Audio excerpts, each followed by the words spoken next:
Hi there, guys. This is Jason with Ardent Equine, and today we'll be going over some fundamentals of grooming your horse.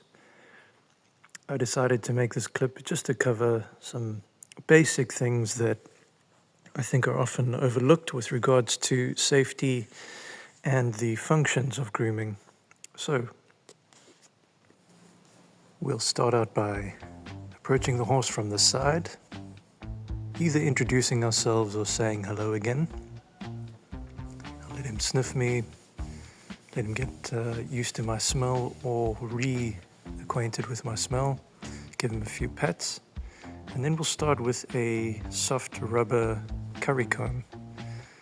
This is step one, generally speaking, and we'll be using concentric circles to pull dust and dirt loose from the coat.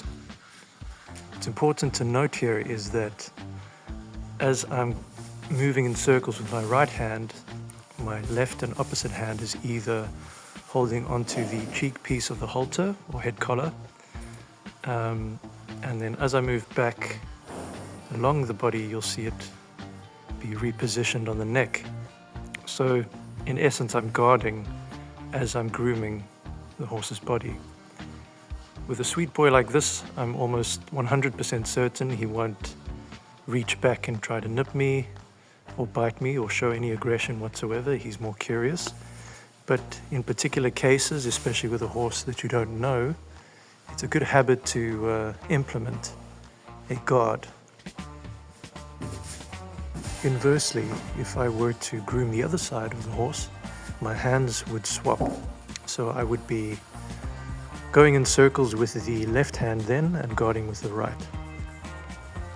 Next up is the dandy brush or hard bristled brush, as you can see there. So you'll notice I'm always aware of where his head is in relation to what I'm doing.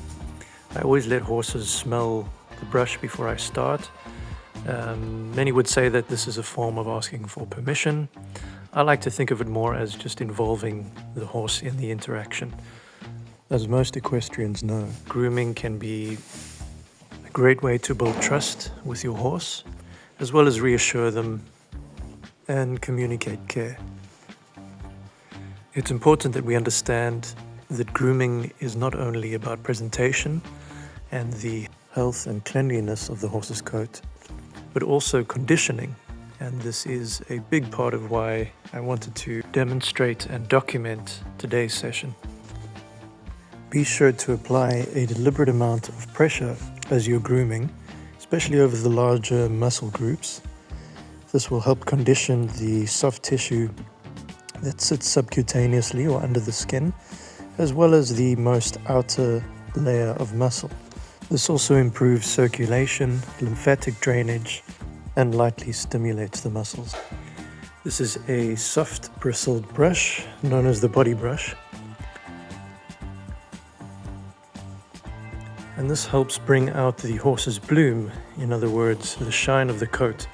Once you've worked everything loose with the curry comb and then brushed all the deeper layer stuff up to the surface with the hard bristled brush, this would be your next step.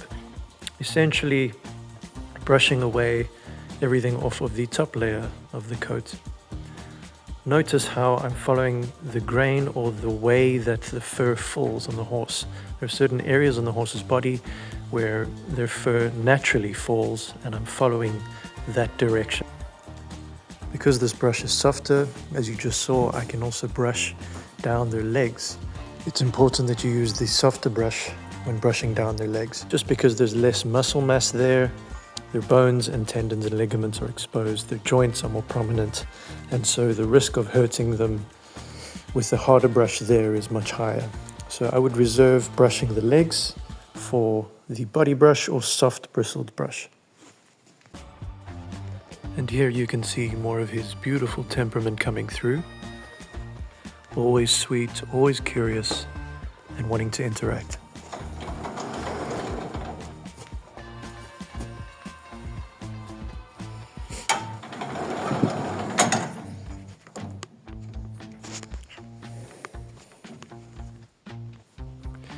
Lastly, today we'll be going over the mane and tail brush. I'll just be brushing his mane today. There are many more brushes and many variations of grooming kits, but we're just covering the basics today. So you'll see me utilizing two methods. The first is by holding the top of the bushel, if you want to call it that, and combing down with the other hand.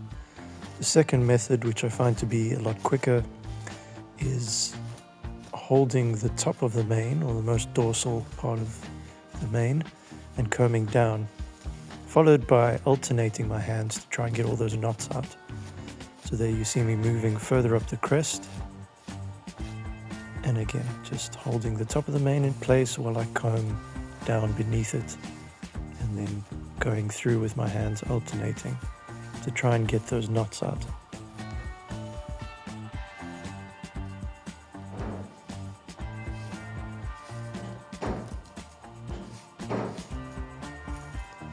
Many horses really enjoy this step and will often start dozing off or becoming really relaxed. So that's it for this clip.